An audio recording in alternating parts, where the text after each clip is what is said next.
According to Kirk Hamilton, video games are the new artistic super medium. For musicians, this means a lot of opportunities exist to get involved with games at a lot of different levels. Welcome to the Future of What? I'm your host, Portia Sabin, president of the independent record label Kill Rockstars. Today we talk about music in video games with a musician, a designer, a game reviewer, and a composer about what they do and how they got started. It's all coming up on the Future of What? Can I have a taste of your ice cream? Can I lick the crumbs from your table? Can I interfere in your crisis? No, mind your own business. You're listening to the Future of What? We're talking to composer Chris Remo. Chris, welcome to the Future of What? Thanks for having me. First of all, let me just compliment you on the sound of your Skype. It sounds awesome. Thanks. I'm using the podcast studio that we use. So see, out here in the office. Yeah. Yeah. Steve Gaynor was just telling us about how the track you contributed to the commentary on Gone Home sounded better than everybody else's, which is as it should be. You better, yeah, right? I guess it would be sort of embarrassing were that not to be the case, maybe. So one of the reasons we're doing this episode about music and video games is so our listening audience, which is made up of a lot of young musicians and people who want to get into the music business, know that there are other options for musicians than just playing, in a straight rock band. So can you give us the background on how you sort of came to do this for a living? Yeah, sure. It's funny you say that because I was a music major in college and my goal really was to just be in a rock band. That was just my sort of career plan. I had played in bands in high school and college and just really loved it. And my path to this job is sort of odd, and I don't know if it's necessarily something that could be proactively reproduced. I ended up working as a game journalist starting in my senior year of college.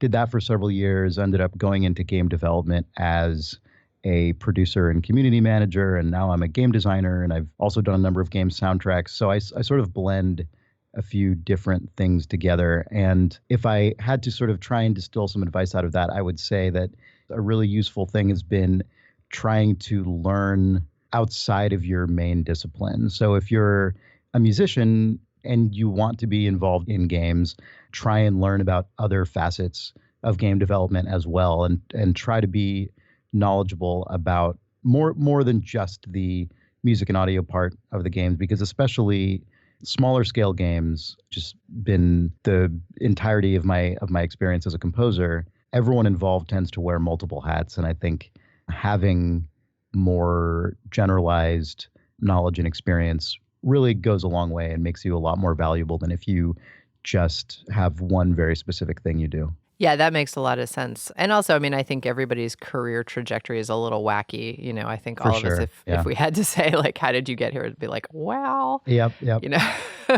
Unlike doctors who are like, okay, I went to med school, I did a residency, Right. Well, and in the games industry, we have the equivalent of that as well. If you're an engineer, probably you have a computer science degree and, is a really, really specialized skill set. So, those people often, not always certainly, but often have a very specific career path. If you're on the sort of more ill-defined creative side of things, it's true. It's typically kind of a weird, rambling path. Yeah. So we talked a little bit with Steve Gaynor about Gone Home, which we also have a connection to because my label Kill Rockstars provided the songs that they used, the 90s songs. Yeah, that stuff is so awesome. Which was really cool. And we love that game. So it was really fun to collaborate on that with Fullbright Company. But you did the ambient music in that game, which is really fun. And Steve was telling us that he did a neat thing where they would put the music in for like 3 to 5 minutes and then take it away and then bring it back. So it's very unnerving. Like, yeah. I think you did a beautiful thing there. Oh, thanks so much. The music in Gone Home is interesting because there's like 3 entirely different kind of soundtracks. And one of them, obviously, as you said, is the actual kind of existing music that exists in the fiction of the game, and that stuff is so awesome. And then the soundtrack that I wrote sort of has 2 components. There's the ambient component that you just mentioned, which sort of, comes in and out. I think even almost on a random level. Steve may have talked about that, but I think the interval between when it leaves and comes back might be randomized to some degree, which is a cool thing he did. But then there's also all of the music that accompanies the audio logs. And that music is like very, very tightly scored to the voiceover. So it was almost like scoring a film where every single second, the music is planned in how it syncs up to the VO. And so the ambient stuff and the more soundtracky audio log stuff was like completely different. And then the ambient stuff was like, yeah, this could basically happen whenever. This is just going to be coming in and out over the game. So it's, very long, drawn out, really sort of tonal more than anything else. And then the other stuff is this like very specifically scored little like 30 to 60-second clips that accompany all the voice. So it was working on that game was interesting because it was like being in two entirely different modes of music writing. And that's exciting. I think that's one of the things that I'm sort of learning here about doing music for video games is, to me, it reminds me of our conversations with people who are producers for a living, because producers have to find ways of making sounds, and I think that that's what seems really interesting about this is it's basically you're like, okay, this is the vibe. Like, how are we going to achieve this? It sounds really exciting. No, totally. I think that's a really appropriate analogy, especially the process I had on this game. And again, my experience as a composer has really been small scale games. So it's not as though I've ever had like an orchestra to work with or anything like that. So I'm really writing for myself. I'm really finding the sound in the studio, akin to a producer in that sense. And on this game in particular, I had just moved back to San Francisco from Boston, where Steve and I had both worked at a studio called Irrational Games. And I didn't have a new full-time job yet. And I was like literally homeless for a year. So I was just floating around between like Craigslist couches. And I was going into this little tiny studio that a couple of us rented to do a podcast that we do. And I would just hole myself up in there starting at like 6 a.m. before I would go and like try and find a job or do whatever I was doing on the given day, and noodle around with my Fender guitar. I had an electric bass and then a keyboard. Oh, and an acoustic guitar as well. And I would just sit around finding sounds and like literally trying to find sounds that felt appropriate to the game until I had sort of amassed this like big library of different instrument and effect combos and just little scraps that I sort of just assembled for the whole soundtrack. And it really felt like the sort of noodly sitting in your garage in high school. I mean, for me, it was when I was like really into Godspeed You Black Emperor, bands like that, and you'd just be sort of like sitting around trying to reproduce that stuff with these big loops that go on forever and layering effects on and sort of just existing in this weird ambient headspace. And working on that soundtrack really felt like that to me. It really felt like being in that super noodly like sound creation mode. And you've done some soundtracks for some other videos as well. So, has that been a similar process in terms of the creativity and basically people are saying this is the vibe, we want you to make it happen? I would say Gone Home was fairly different in that I was not in any way part of the actual game design team on that game. I was in literally a different city. So it was really me going back and forth with Steve over email and sending him stuff. And he would say, oh, what about this? What about that? And I remember very early on, he was like, I don't want any synth in this at all. And I was like, okay, well, sure. And so I just started off not using any synth of any kind, which, totally fine. But obviously, like if you've heard the soundtrack, by the time the game shipped, that was just not the case at all. And, I think that's really common for composers or musicians who have worked under direction, that often the initial direction is just sort of more like an emotional intention than an actual literal description of what the person wants. Mm-hmm. So it was really just like teasing things out and sending them to Steve and then sending a little bit of a different thing. And then eventually you end up in a totally different place. But on the soundtrack I did most recently for a game called Firewatch, like I'm actually a full-time employee of the studio that made that game, Campo Santo. So I was also a game designer on the game. And in that case, everything I was doing was sort of much more directly tapped in to the day-to-day development of that game. And I was responsible for actually implementing the music in the game myself, as opposed to Gone Home, where obviously Steve implemented what I gave him.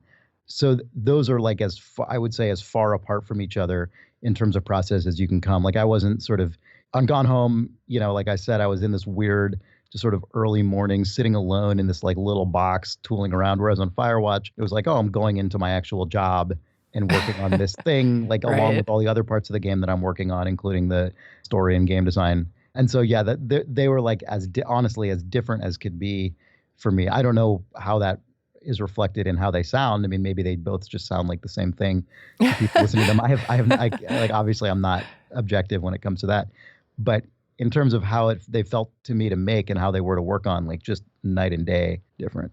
Do you have to play all the instruments yourself, or I mean, what's that like? Or can you Yeah. call people in? I've only ever played everything myself, not for any philosophical reason, but just simply because I've just never worked on a soundtrack where I had anything you could call a budget. Right. You know, like it's really.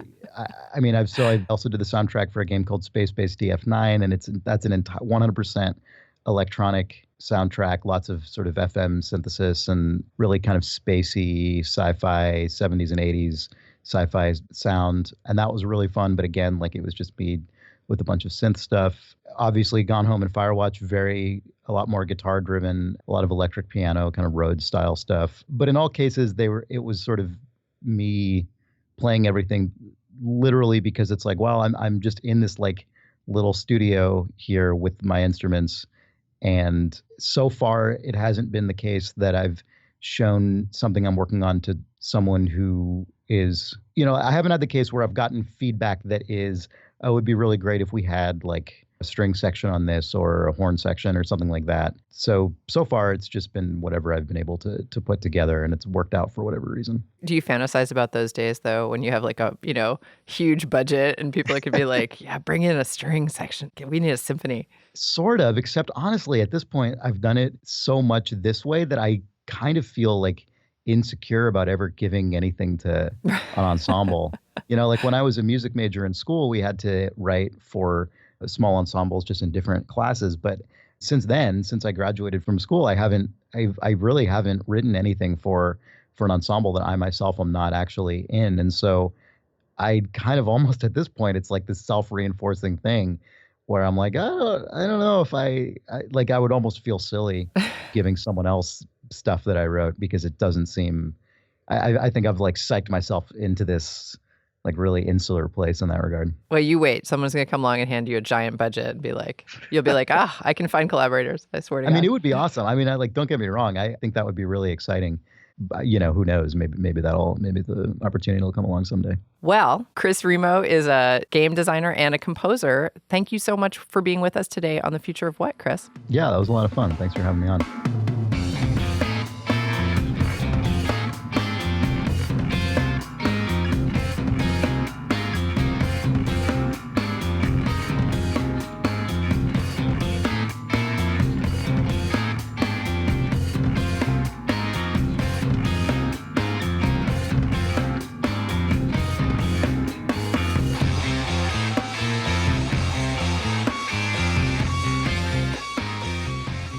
That was Super Mario Bros. 2 Underworld by The Advantage. If you're enjoying this program, please subscribe to our show on iTunes. To find out what's coming up next, follow us on Twitter at KRSFOW. You're listening to The Future of What? We're talking to Kirk Hamilton of Kotaku.com. Kirk, welcome to The Future of What? Hey, thanks for having me. I'm happy to be here. Me too. So this episode, we're talking about video game music, basically. Yes. And so you seem like an excellent person to talk to since you're quite an authority on video games. Yes, it is an area that I write about quite a bit.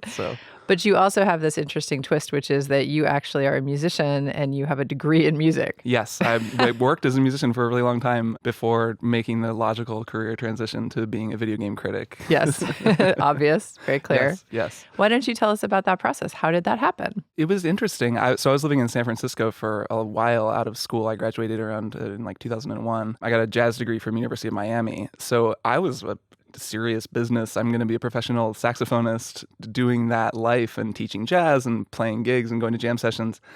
And it was cool. I did that for a while and then sort of discovered this blogosphere, they called it, back in the day, maybe in 2008, 2009, of people who were writing really smart stuff about video games.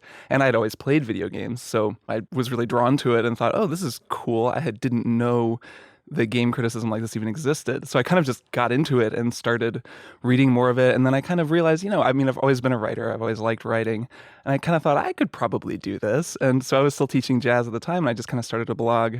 And then really quickly, actually, one thing led to another. And, I started getting freelance gigs to write for people. And I started just kind of realizing pretty early on, I think I can make this work and make a career out of this. And I wound up getting the job offer at Kotaku not that long after that. And kind of just stuck with it ever since then. So I've been doing that for 5 years now, which is a Wow. interesting second career to Yeah, have. definitely. But you've remained a musician. Yeah. You've released one album, and I know that it says on your website you're working on Yeah. another one. Yeah, it's been an interesting challenge. I have all this material. Out of school, I was a saxophone, flute, clarinet player. And I would still, that's probably the only thing I'm good enough for somebody to pay me to do. But I play guitar and sing and play a bunch of instruments and write sort of really elaborate music. And I have all this stuff that I really want to finish, but it's tough because it's a really demanding and creatively rewarding job, which is actually the more draining kind of job I've found, because I get to write every day and I get to be as creative as I want to with my job, which is really cool and fun. But there are times where I'm trying to write lyrics in particular for songs, and I just basically say, look, I wrote words all day. I don't know. It's hard to shift gears, I guess. Yeah, and that's interesting. I mean, I think this podcast in particular is about the music business. Mm-hmm. We have a large audience of sort of young musicians and people coming into the field. I think it's really good for people to hear that, just to hear that there's other options, It's interesting. I think it's as I get older, obviously, it gets easier and easier to sort of see the broad trajectory of my career and the different ways that you can feel successful. And I definitely feel successful. I feel really lucky to have the job I have and to get to do it at the level I'm doing it. But then there's always also that, but what if I could just be, releasing this great album and touring? And it's never enough, but that's just sort of like the blessing and the curse of being a creative professional, right? It's never enough. Right. I don't think it's ever enough for anybody. We could talk about that for a long time. Yeah. However, we are here to talk about video games. So Yes. Can you give us an overview, since you're very up on it? So what's the current trend in video game music? It's interesting. There are a lot of trends because video games are such a broad medium. There's so much there. I call them the new artistic super medium, which is a kind of a dumb term that I made up.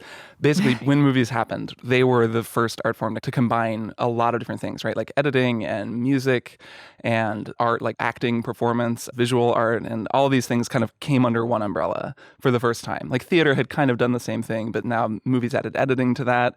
And so you had this whole like kind of new super medium that then became this really dominant form for a long time.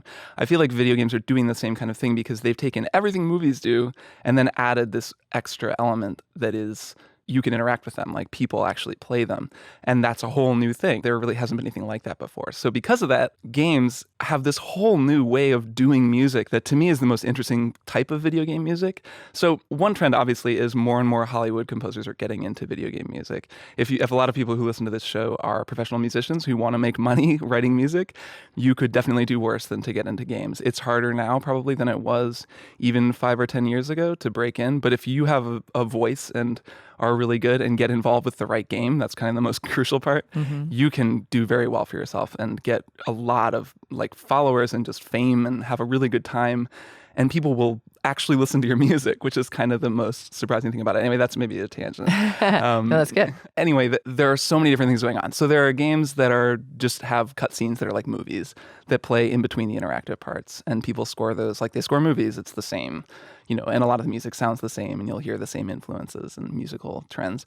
But then there are games that actually are musical in some way. The way that you play them is musical, and that to me has always been the sort of more interesting trend, I guess. So for this episode, we spoke to Steve Gaynor from Fulbright. So we actually talked about Gone Home, which my company licensed a couple songs really? to that. Oh, okay, cool. So the song that plays at the end of Gone Home. It's actually the 2 songs from the 90s. Oh, that play on the... Yes, it, right. Yes. It was actually like pre-release. Right, because it was Chris's song that plays at the end. Right, and then it's Chris's the original song. one, right. And we talked to Chris. But we also talked to Spencer Syme from The Advantage. And The Advantage is a band that made a lot of noise to some extent in the mid 2000s by covering Nintendo music. And there was like a little wave of that. Oh yeah, that's at the still time. a thing. There were several bands that did that. Chiptune bands. Yeah, exactly. And I'm interested in that because it's like it seems like in the early days of video games, I mean, I remember I used to play like Adventure and just these really basic games. And the music's all very sort of jaunty and la la la la la. And is that still done? Are there still games where the music is just totally... Oh, man. There's a guy named Jake Kaufman, a composer. He goes by Vert.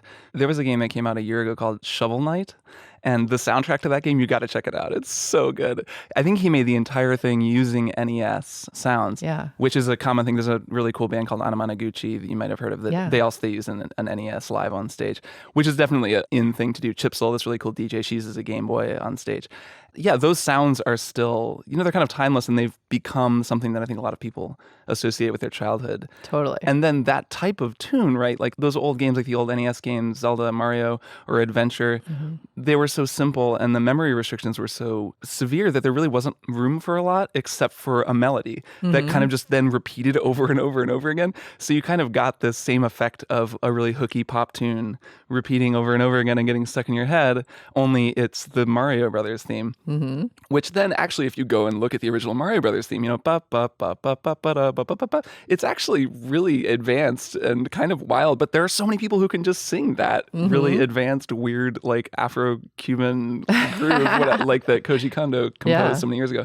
So that kind of music is definitely like will always be around, I think, just because we no longer have the technological restrictions anymore. Obviously, they can get a whole symphony orchestra to record video game music, but that period of time was so powerful, partly because of the restrictions that composers had to work with. Because I'm thinking about even stuff that was wildly popular, like Angry Birds. Like the soundtrack for Angry Birds is also It's really really good. iconic and really good. Like when you hear it, you totally know exactly what you're... It's kind of that like klezmer-y, like clarinet thing. Yeah, is really cool. I think it was the London Philharmonic did this collection of arrangements of video game music, and they did the Angry Birds theme. And I think it was the first time I actually sort of realized that the Angry Birds theme music was really, really good and listened to it. It's interesting. Part of the reason that some of those games have really iconic soundtracks, this is one of my pet theories, is that for a long time, games didn't have any spoken audio, so there was no voiceover. So if you played a Japanese role-playing game like Final Fantasy back in the 90s, Final Fantasy VII or Final Fantasy VI, these games, people really have these emotional connections to them, even though the games, there's no talking. It's usually translated from Japanese. Sometimes the translation isn't even that good. And so it's this kind of childish dialogue happening, and then these really beautiful melodies in the background. And the melodies are so strong and occupy the melodic space. Like they're not pads, they're not chords, they're not designed to sort of get out of the way of spoken dialogue. They kind of are the dialogue. You hear this really soaring melody and you just read along. And it gives you a really, really different thing than when now in a modern game, you've got, famous actors who are all mocapped talking.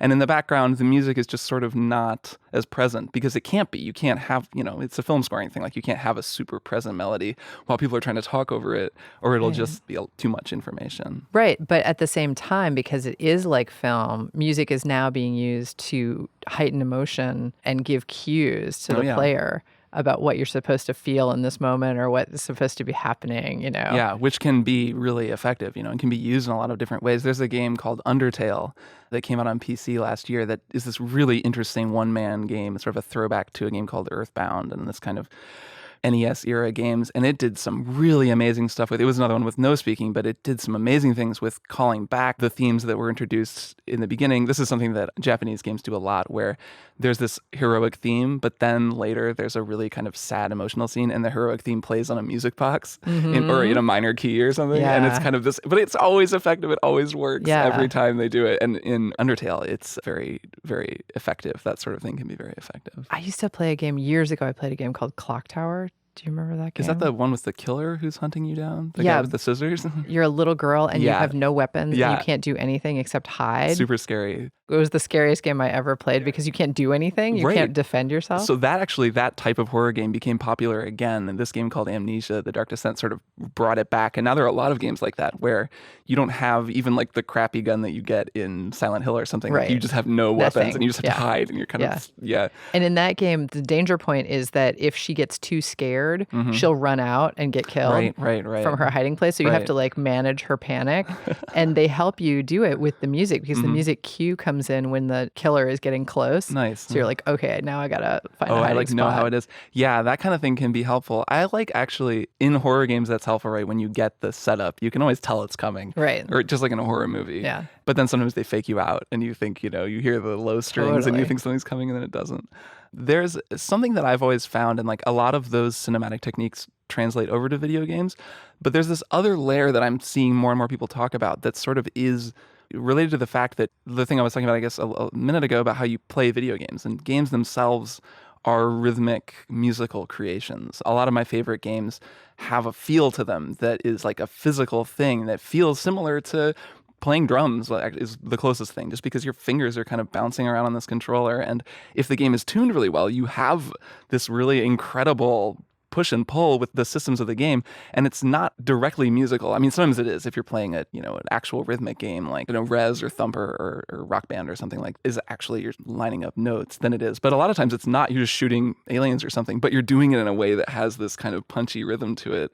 And it's something that I think, whether it's explicit or not, a lot of game designers themselves, people who make the games, are musicians and understand the musical aspects of what they're making, even though it's not the music that's playing when you're doing that scene. I've always thought that's kind of cool. That's interesting. I feel like it's also cinematic and musical in that video games that I have played seem to have arcs. Like, it gets either like super violent or super active, and then it mellows out for a while, and it sort of gives the player this full range of experiences. Yeah, if they're done well. It's funny too, because it can be very similar to a badly produced album or a badly mixed album. There are different kinds of noise, right? And in video games, one of the types of noise is the gameplay itself. And if the game is just at 11 the entire time and doesn't have any peaks or valleys, you wind up feeling exhausted by it, just like or even mastering, right? If you listen to an album that's been just juiced until it's so loud, and like you just kind of can't listen to it, even though it's not actually loud music, and because it exhausts you. Games can definitely do the same thing and have the same considerations, I guess, that you have to take into account. Yeah. So any other trends that you can think of that are new? I mean, I know that there are also people, there's obviously Hollywood composers who are writing and scoring these games as though they were movies. But I think there's also, wasn't there some famous thing where Paul McCartney was writing a song for Destiny? That whole thing was super funny. That was such an odd, partly personal thing. I think that the composer, Marty O'Donnell, really just likes Paul McCartney and they wanted to work together on something. And then he wrote this song that, all respect to Paul McCartney, it's not a good song, and was really corny. And oh man, there's a music video for it where this hologram Paul McCartney is singing about hope for the future to Destiny characters. And like, I love Destiny; it's one of my favorite games ever. But that song was just not good.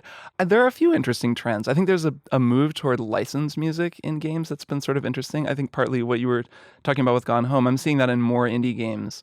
Licensed soundtracks can be really powerful for games. Like Grand Theft Auto is best known as having amazing music, even though the original score for that game is fine and gets the job done. But the real thing you remember is when you drive over the horizon and some amazing song is on the radio, because they're people who pick the music are just amazing at it. And I feel like I see more indie games doing that. Even if it's just during the closing credits, a really cool song comes on that you've never heard. Recently, Telltale game, Tales from the Borderlands, they had this song by a band called First Aid Kit, I think. They're like a Swedish folk duo, and I'd never heard them before. And this killer song comes on during the credits, and I wound up going and buying their album, and I think a whole lot of people discovered them that way. And it seems like I'm seeing more and more of that, of people who have really good taste using licensed music creatively. So that's one trend. That's not so much a composition trend, but that's a sort of musical trend. And then the other one is, I think I'm seeing more musicians make games. I'm seeing more... Like, it's easier and easier to make video games now. And I'm seeing more people sit down with Game Maker or, RPG Maker, whatever, one of those sort of easy to get tools. And then they make a game and then they compose the music as well. And so Undertale, that guy's a really great composer. The guy who made that game, Toby Fox, brilliant composer who's done music to a lot of other games and then made his own game with music. Or there's a few other people that I can't think of off the top of my head. But so I'm seeing that more as well, actually, is a lot of young composers. They don't just make the music for games, they also make them. And then when they do make music for games, they're able to be more kind of actively involved in the creative process. And it isn't just like, okay, here's kind of what it looks like. Here's a demo. Can you just write some music for it? And it's more, I really am involved in the making of this game. And so the music then winds up being an integral part of the game. And that's becoming more and more common, which is super cool because it makes games way better I think when they're made that way. That's fascinating. I also feel like it's cyclical a little bit, because I remember about, 10 years ago, there was this moment where a lot of video games were really excited about licensing music. So since I run a record label, I got approached a bunch at that time. And, that was like the early days of Rock Band. Obviously, they were licensing music like that crazy. Was like that era, yeah. But there were other games, like a lot of Xbox games that were licensing a lot of music. And then that sort of went away for a while. Yeah, for straight music games, so for games like Amplitude and Rock Band and Guitar Hero, I'm seeing a move toward original music more with those. A really, really cool game that just came out called Thumper. This is my game recommendation that people should check out, especially musicians, is a rhythm game. It's like this hellish neon game, and it's noise rock created by two people. One is the bass player in a Lightning Bolt, I believe is their name. Oh, yeah, sure. And he's their bass player. And so he's one of the two people who made it. That's kind of actually what I'm talking about. Interesting, with, yeah. Musicians making games. They're both ex-Harmonix, so they worked on Rock Band and kind of have a history in this stuff. And that game is it's all original music. So it's like you have to line up your controller input to the beat, and the music is this really aggressive kind of thrash drumming stuff. And it's really, really good and well tuned, but it's all original music, so there's no more licensing. It's more that just he composed the music and then they put it in the game. And I would say the game is stronger for it, even though it is also fun to play a game where you're rocking out to songs that you actually know. So it's they're kind of different things, but I feel like it's going toward original music now. Cool. Well, are there any trends that you can imagine for the future that you'd like to see, which is throwing back to anything in the past, or I wonder. new stuff? I wonder about virtual reality because I'm doing a lot of our VR coverage at Kotaku. I was going to say I saw your article. Yeah, I have all these dumb headsets in my apartment, and I think they're cool, but they're also kind of first gen technology, and it'll be a little while. But have you ever used one of the new VR headsets? I just used something that my friend brought over where you're King Kong and you're on top of the Empire State Building, and they're I don't know if I played that one. They're like biplanes shooting at you. Nice. Everybody in my room played it, and we all just fell down because like nobody could you lose figure your out balance. what's going on. It's definitely, so you've seen it. It's definitely a thing where it's really hard to articulate to people, but then when they use one of these things, especially like the Vive or the Oculus Rift, it's pretty ridiculously cool, and it seems like some kind of this kind of technology where you're inside of a 3D space instead of looking at it on a screen.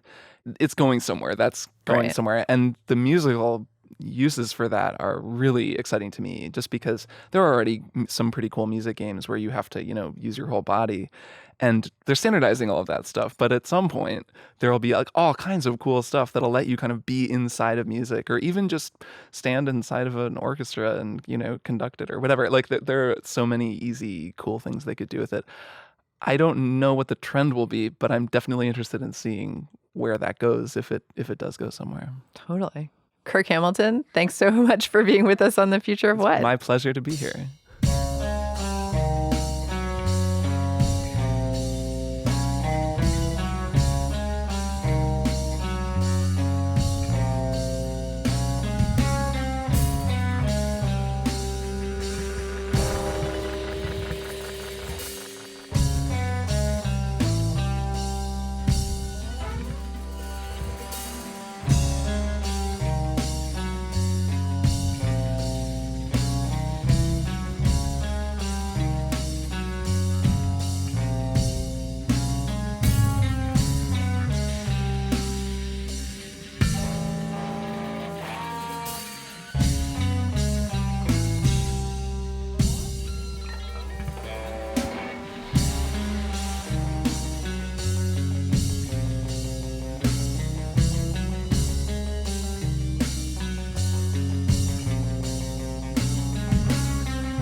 That was Castlevania 3 Epitaph by The Advantage.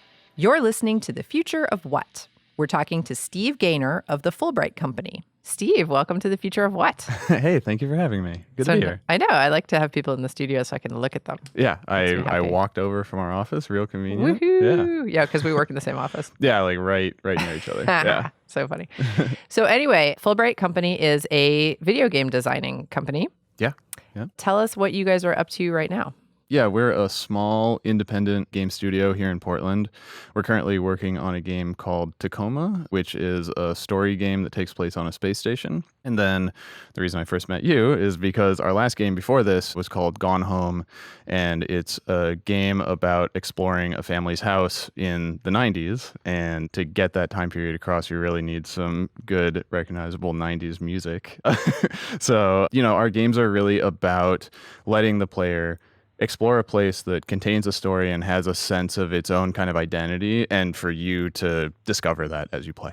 Cool. So you guys licensed some music from Kill Rock Stars for that, Yeah. which was really cool. And so then that music plays in the video game. Yeah.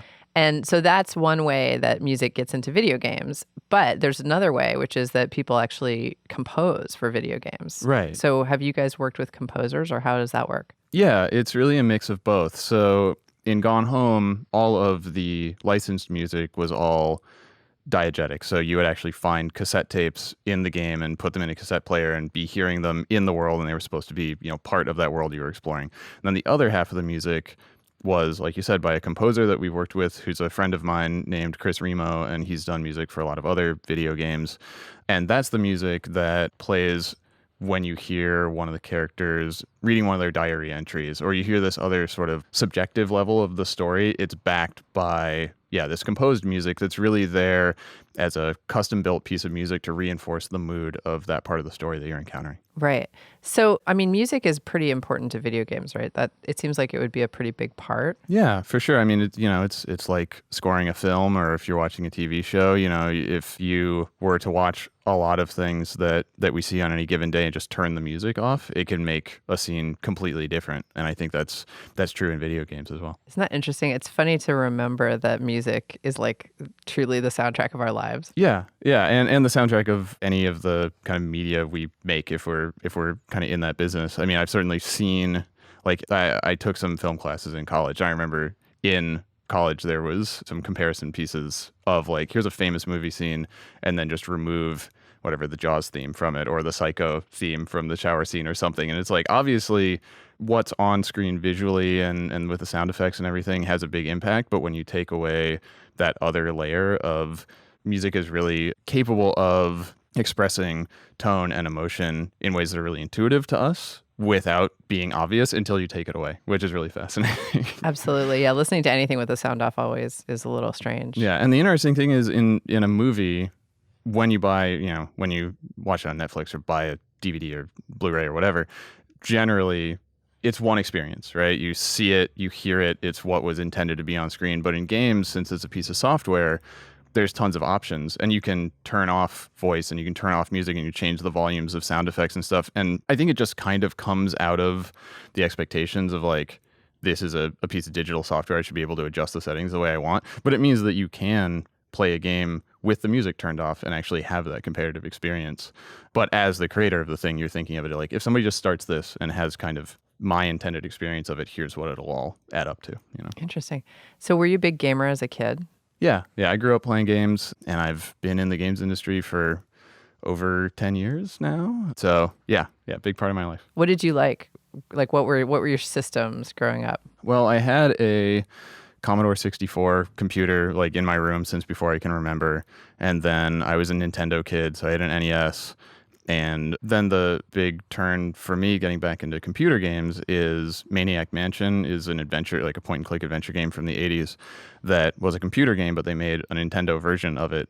And I played that, which is, like, very different from most Nintendo games. It's not like running and jumping and shooting. It's like, sounds familiar, Gone Home. You're in a house and you're trying to figure out, like, the mystery that happened in this house. And my next door neighbor was like, if you like that game, my dad has a bunch more like that on his computer. And so I kind of got back into computer games and, like, LucasArts adventures like Monkey Island and stuff like that at that time. Oh, yeah, because I used to play Indiana Jones and the Secret of Atlantis or something, which was exactly like that. It was like a searching and finding game. I really liked that. That's one of those classic era, early 90s LucasArts games. Yeah. And so I was really lucky to, as I was growing up, be exposed to Nintendo and PlayStation and computer games, and kind of have, I think, a pretty broad exposure to a lot of different kinds of games as I was growing up. Yeah.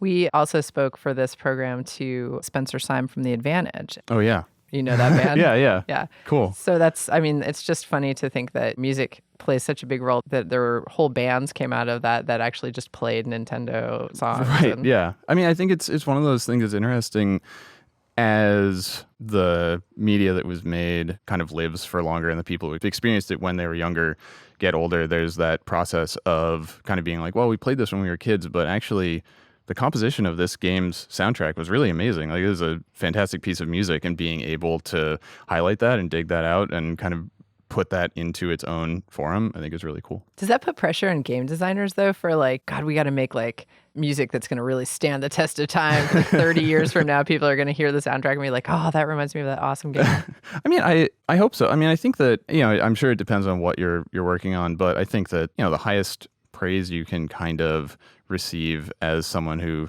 creates music or anything that, any kind of media that people might encounter is like, yeah, if people still care about this 20, 30 years from now, if you're a musician and your album is being reissued, 30 years later, then that means that it really resonated with people. And so I think that that's how you look at making a game. And I'm sure, composing the music for any part of a thing that you make. I think that if at its best, you're like, I hope that people will still think this is worth caring about further down the line. Now, I remember playing Gone Home, and I can't remember exactly, but I have this sense that the music, just as you walked around, was like a little creepy, so that you felt a little unnerved. The whole game is time. A little bit creepy, which is, I thought, really great, because I was thinking, if I were to turn the sound off and just walk around in this house, it wouldn't seem scary at all. Yeah, sound design and environment design and everything all really adds up to that. Gone Home, we really kind of stack the deck because you're literally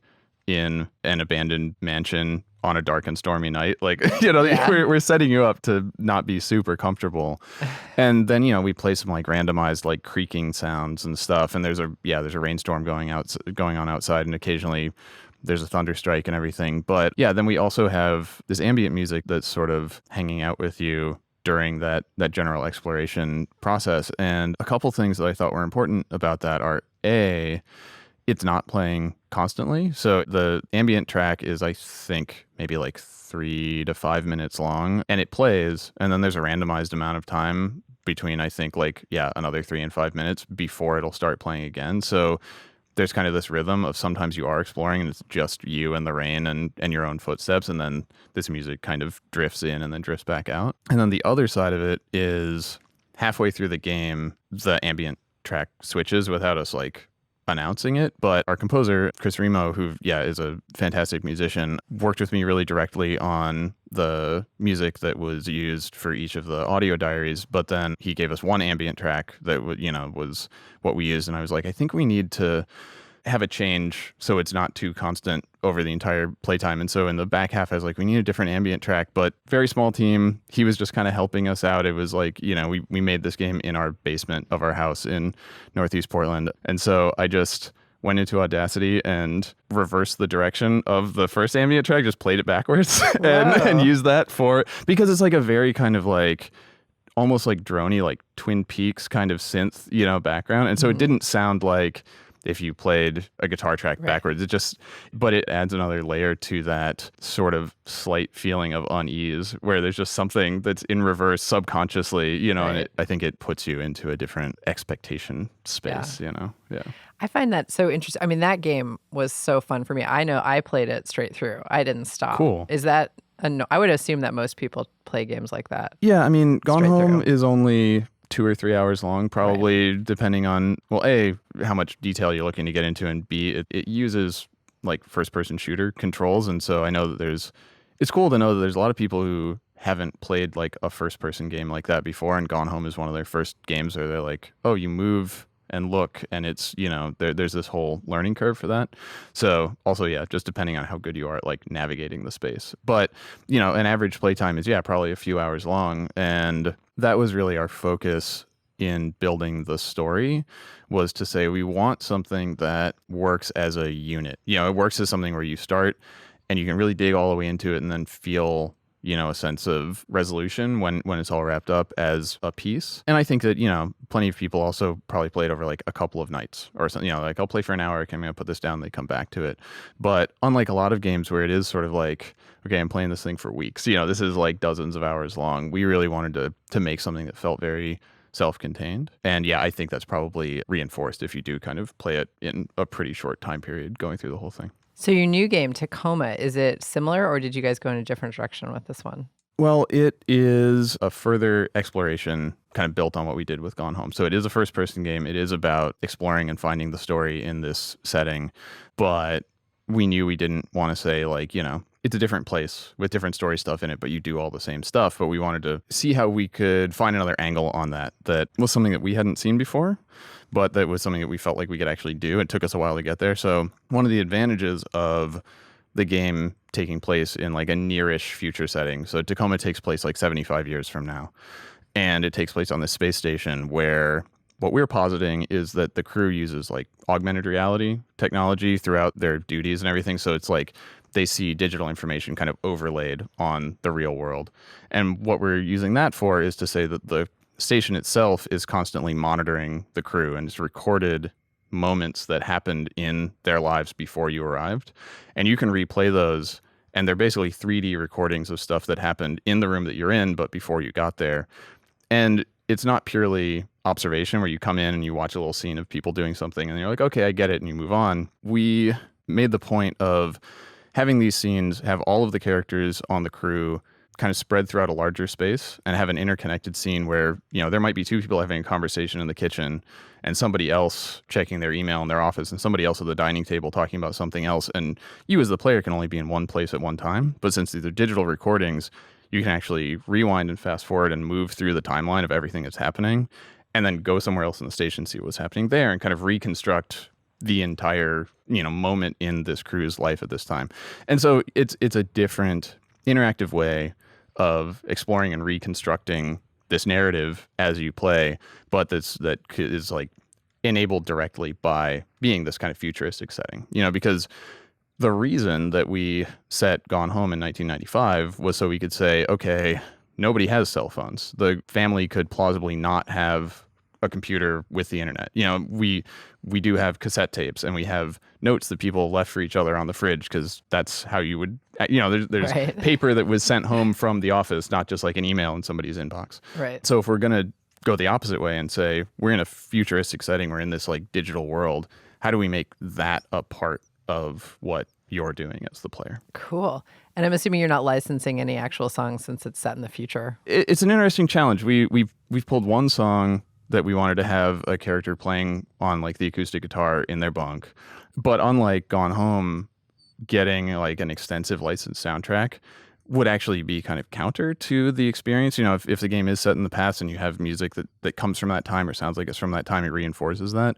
Whereas if you're in the future and you have a bunch of licensed music, it's kind of like, it's weird how these people are all into this 20th century Right. classic music all the time. So for us, it was like, we want to have like one kind of reach into the past, and we are using some like classical music for some kind of ambient music in the station itself, but it kind of makes you feel less like you're in the future if there's a bunch of familiar music, I think, in the scenes. Definitely. So did you use Chris again to do the music in this game, the ambient music? Right now, we're working with Patrick Balthrop, who is a sound designer that has his own studio up in Seattle. He and I worked together in Boston on BioShock Infinite, and he's doing our sound design. And he played the piano for the classical stuff that we have in the game. And he's done some ambient stuff for us. But in the game, we actually don't have, at least right now, who knows, but we don't have like ambient music tracks in the background.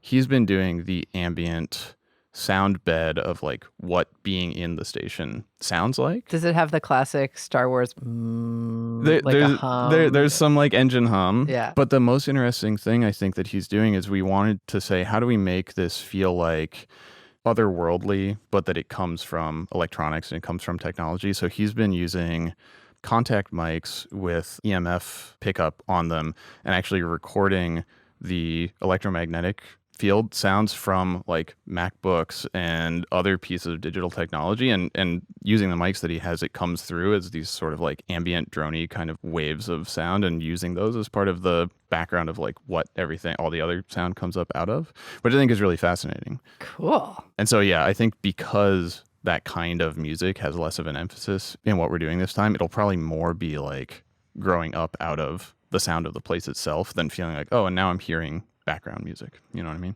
Yeah. Now I can't wait to listen to this game. Yeah, no, it's when we play it, I feel like you do feel like you're surrounded by this place that is not quite like a place that you've ever been to before. And a lot of that comes from the sound. Yeah. Wow. So when is Tacoma due? When's that coming out? We are aiming for next spring, so spring 2017, probably later spring. You know, we're still kind of in the guts of putting the thing on screen, but we're on a good track. We got a lot left to do, but early mid next year. Cool. Well, Steve Gaynor of the Fulbright Company, thank you so much for being with us today on The Future of What? Yeah, thanks for having me. It was a lot of fun.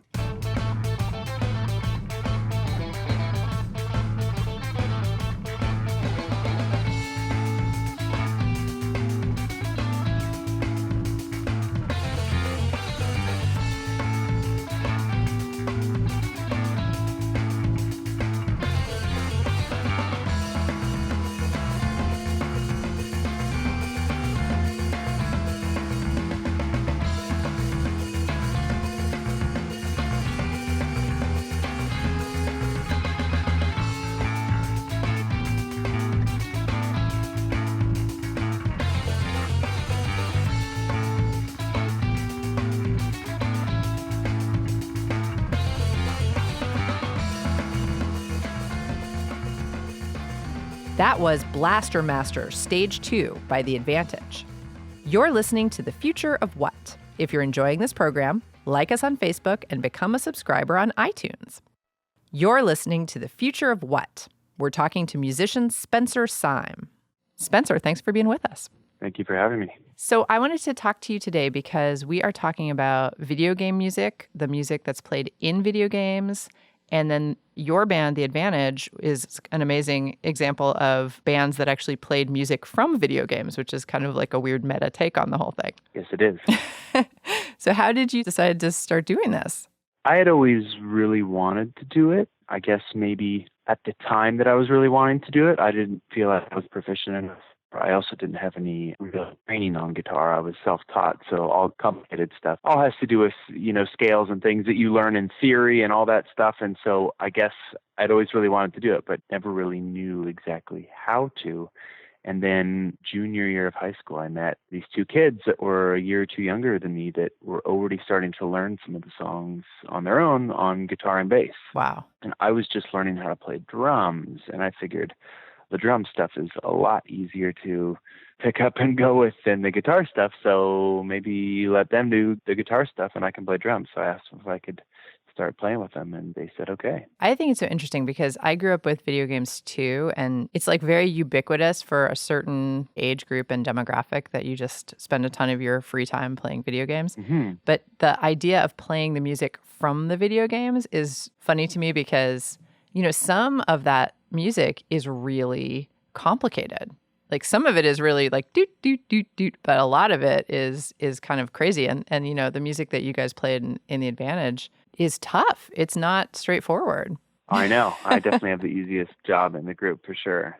Yeah, some of that stuff is crazy because they were trying to, on very ancient equipment with only 4 channels to work with. They're really trying to do stuff that sounded like current music, like crazy metal solos and all these, crazy effects. And they didn't really have all the technology at their disposal to make a sine wave or a square wave or triangle wave sound like, the shredding guitar stuff that they wanted to. So they would employ these various techniques that worked, but then trying to do them on guitar where you're kind of creating delay by one guitar playing like a 64th of a second behind the other guitar is, that stuff seemed like that was the hardest for those guys to get right. But then, they practiced hard enough and got it together. So like I said, I had the easiest job. Yeah. In the band.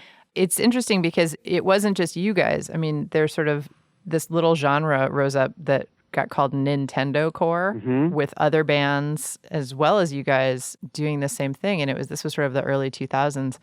And it kind of took off for a little while there. It was like a movement. Yeah, well, because at the time we weren't really aware of any other bands. And then by the time we got another guitarist, and kind of had the full lineup, 2 guitars, bass, and drums, the full lineup to actually be able to reproduce this stuff. And more searches and all around. And we found one other band. This was in 1998 when we started. Yeah. And the other band was the Minibuses. So we're like, oh, whoa, crazy, there's another band. And we listened to them. We're like, oh, cool. Well, they're kind of doing a totally different take on it where they're kind of doing it more in like a metal way. And I was like, that worked for us because kids, probably didn't have money for all the crazy effects and everything. Plus, we kind of liked the idea of trying to reproduce it in the most accurate way possible as far as it, the way that it sounded coming off the machine. So for the most part, it was just clean guitars, maybe sometimes a little bit dirty, but no real effects as far as like chorus or reverbs or delays or anything like that. So it was cool. We were both kind of doing our own thing. And then, yeah, like you said, if other bands started doing it and, it became a movement. Yeah. I guess that's kind of when we were starting to almost kind of transition out of it or, get involved with our more serious projects that we wrote, original music in on the side, I guess. Right. And one of those bands for you was the band Hella. Yes. Yeah.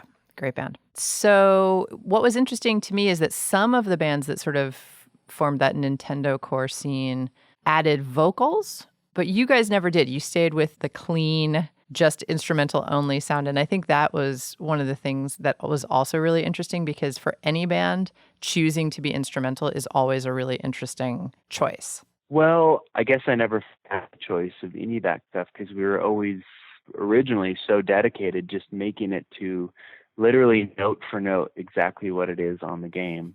Didn't really make sense to do that for us, at least. Now, there's been folks in the past, like our good friend Graham, a few years ago, took a lot of the old Advantage recordings and actually fully recorded vocals on them, just kind of for fun. And it turned out cool. And it does sound cool like that, but it's not really what we were trying to do in the lineup that we had going on. Right. Absolutely. And now there is a little bit of a resurgence of interest in this, and you guys have been playing again, right? We've been playing around with the idea of playing again.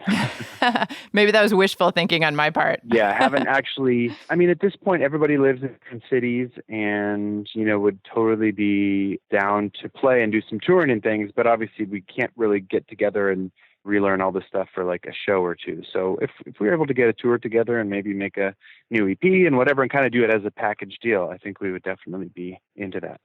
Awesome. Well, I certainly hope it happens because I want to see it. Yeah, me too. It's been a while. Totally. Spencer Syme is the musician, and thanks so much, Spencer, for being on the Future of What. Thanks, Portia. Thanks for having me. And that's our show. The music we played today was used by permission. You heard The Advantage, and of course our theme song, Mind Your Own Business by the Delta 5. Subscribe to our podcast on iTunes. For more info on our shows, check out our website at killrockstars.com/thefutureofwhat. Our program was engineered by Brent Asbury at Beta Petrol and is produced by Will Watts and Anna McLean. I'm Portia Sabin, president of Kill Rock Stars. See you next week.